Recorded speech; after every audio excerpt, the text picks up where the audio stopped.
Petroleum मसनूआत की कीमतों में इजाफे के आफ्टर शॉक्स आना शुरू। महंगाई का तूफान आने से आवाम परेशान। ट्रांसपोर्टर्स ने किराए 15 से 20% बढ़ा दिए। महंगे किराए जेब पर भारी। रेलवे का भी किरायों में इजाफे पर गौर। फ्रेट और मुसाफिर ट्रेनों के किरायों में इजाफा मुतवक्के।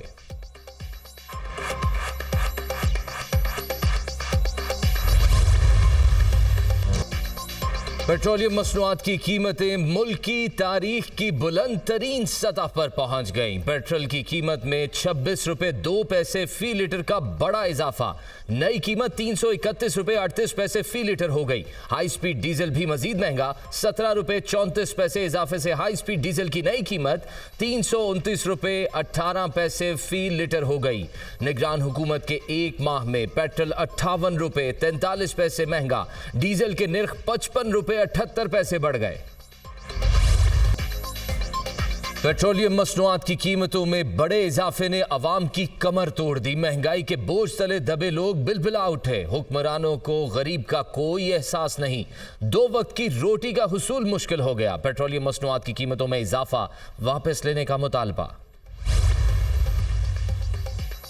ऑयल मार्केटिंग कंपनीज और डीलर्स का मार्जिन पेट्रोलियम मसनूआत की कीमतों में इजाफे का सबब। पेट्रोलियम मसनूआत पर ओएमसी मार्जिन में 47 पैसे और डीलर्स कमीशन में 41 पैसे का इजाफा। मार्जिन 6 रुपए 47 पैसे फी लीटर और डीलर्स कमीशन 7 रुपए 41 पैसे तक हो गया।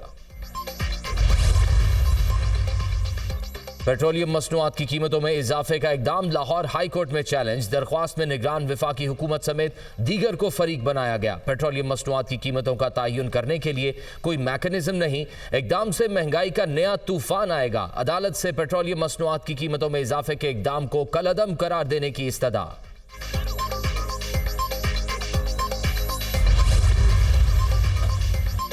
जमात इस्लामी ने पेट्रोलियम मसनूआत की कीमतों में इजाफा मुस्तरद कर दिया। चारों गवर्नर हाउस के बाहर धरने का ऐलान। इस सूरत हाल में खामोश रहना मौत है। लोग घरों से निकलें। अवामी हिमायत से हुकूमत को इजाफा वापस लेने पर मजबूर कर देंगे। सिराजुल हक की गुफ्तगू। ताजरों ने भी पेट्रोलियम मसनूआत की कीमतों में इजाफा मुस्तरद कर दिया।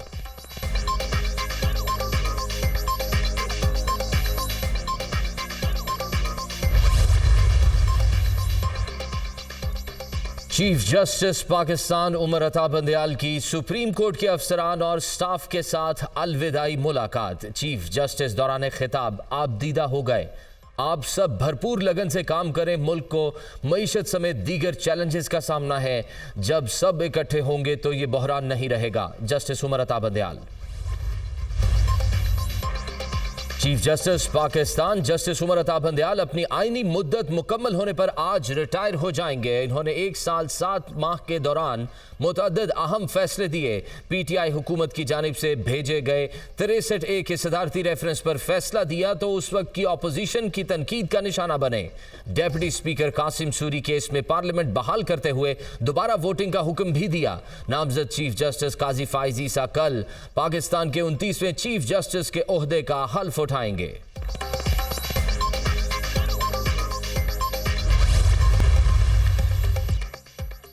परवेज इलाही 12वीं बार गिरफ्तार। एंटी करप्शन पंजाब ने परवेज इलाही को हिरासत में ले लिया। 1 रोजा राहदारी रिमांड मंजूर।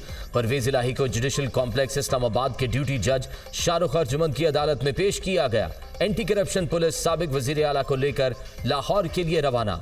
सदर पीटीआई के खिलाफ एंटी करप्शन में 4 मुकदमात हैं।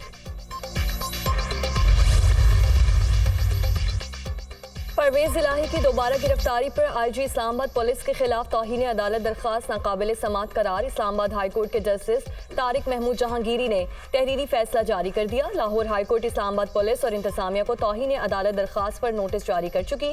परवेज इलाही के वकील मुतमईन नहीं कर सके कि अदालत के ऑर्डर की खिलाफ वर्जी कैसे हुई। फैसले का मतन डीआईजी इन्वेस्टिगेशन, डीआईजी ऑपरेशंस और एसएसपी ऑपरेशंस के खिलाफ तौहीन अदालत की दरख्वास्त समात के लिए मुकर्रर। लाहौर हाई कोर्ट के जस्टिस वकास रऊफ 18 सितंबर को समात करेंगे।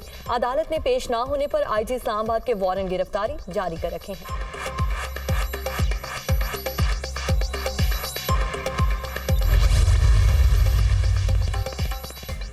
4 साल में पाकिस्तान की मईशत, मुआशरत और मुफादात की बुनियादें हिला दी गईं। नवाज शरीफ ने सियासी इंतकाम का सामना किया, लेकिन सियासी इंतकाम कभी नहीं लिया।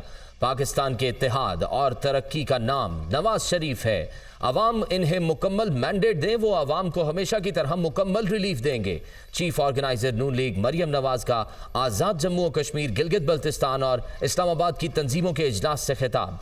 मरियम नवाज से खैबर पख्तूनख्वा के ओहदेदारों और कारकुनों की भी मुलाकात। वर्कर्स की जानिब से नवाज शरीफ की वापसी के ऐलान का भरपूर खैर मकदम।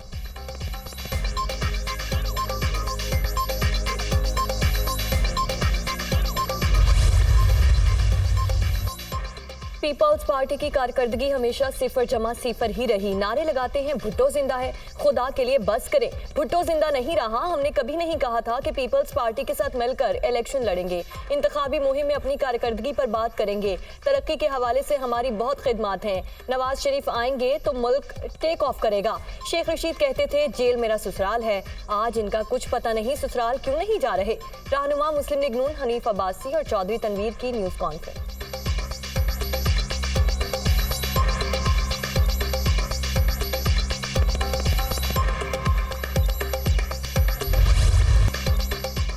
इत्तेहादियों को हालात खराब करने में जल्दी नहीं करनी चाहिए। बात निकलेगी तो दूर तलक जाएगी। एक ट्वीट में कहा गया, हम सिंध आ रहे हैं, हम आपको वेलकम करते हैं। पीपल्स पार्टी ने कभी बैसाखियों का सहारा नहीं लिया। इलेक्शन कमीशन इंतखाबी शेड्यूल देने से क्यों कतराता है? फैसल करीम कुंडी की गुफ्तगू। तमाम सियासी जमातों के लिए लेवल प्लेइंग फील्ड होनी चाहिए। एक जमात वोट को इज्जत दो के नजरिए से भाग रही है। सियासी जमातों को इदारों के पीछे नहीं छुपना चाहिए।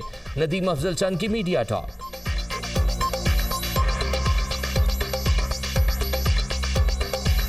लेवल प्लेइंग फील्ड एक छोटा सा लफ्ज है, लेकिन जो सीनियर्स हैं आप किताबों में पढ़ें, फ्री एंड फेयर इलेक्शन जब भी होंगे, फिर पीपल्स पार्टी अगर पंजाब से वॉश आउट होगी तो फिर मैं आपसे हम कहेंगे फिर अगर अभी तो हमें लेवल प्लेइंग फील्ड मिलती ही नहीं है। नून लीग का अपने कायद की वतन वापसी पर शानदार इस्तकबाल का प्लान। नवाज शरीफ की पाकिस्तान आमद पर पावर शो होगा। लीगी क़यादत का लाहौर के 5 मकामात पर जलसा करने पर गौर। रैली की सूरत में जलसा गाह ले जाया जाएगा। जगह जगह इस्तकबालिया कैंप भी लगाए जाएंगे। नवाज शरीफ की वतन वापसी से कबल अदालत से हिफाजती जमानत हासिल करने के लिए वकला को टास्क मिल गया। साबिक वज़ीर आज़म शहबाज शरीफ भी 18 सितंबर को पाकिस्तान पहुंचेंगे। शहबाज शरीफ ने नवाज शरीफ की वापसी से मुतालिक अहम तजावीज़ पर गौर करने के लिए सीनियर रहनुमाओं का इजलास 19 सितंबर को तलब कर लिया।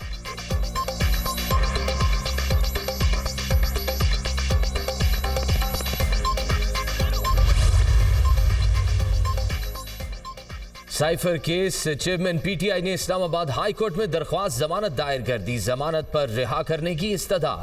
ऑफिशियल सीक्रेट एक्ट की खुसूसी अदालत ने दरख्वास्त जमानत मुस्तरद कर दी थी।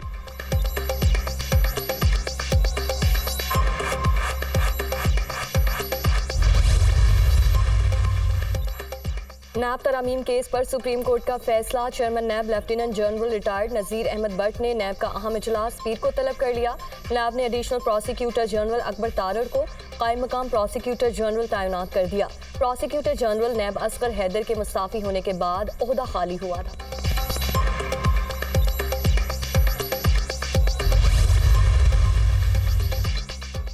निगरान वजीर आला सिंध से खालिद मकबूल सदीकी की सरबराही में 3 रुकनी वफ्द की मुलाकात। शहरी इलाकों के मसाइल पर बातचीत।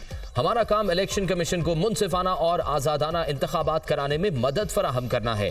सिंध हुकूमत इलेक्शन कमीशन के साथ भरपूर ताउन करेगी। जस्टिस रिटायर्ड मकबूल बाकिर की गुफ्तगू। NQM वफ्द का निगरान वजीर खजाना सिंध को हटाए जाने की इतलात पर तहफ़्फ़ुज़ात का इजहार। सियासी जमातों के लिए यकसां लेवल प्लेइंग फील्ड फराहम करने का मुतालबा।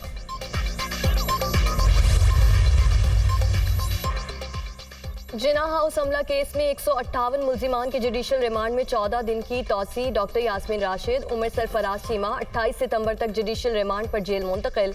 इंसदाद दहशतगर्दी अदालत के एडमिन जज आबर गुल खान ने केस पर समाअत की।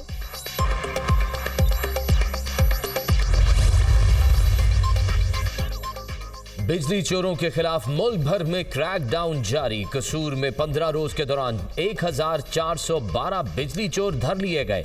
ऊट शरीफ में 8 बिजली चोरों को 3 लाख से जायद का जुर्माना।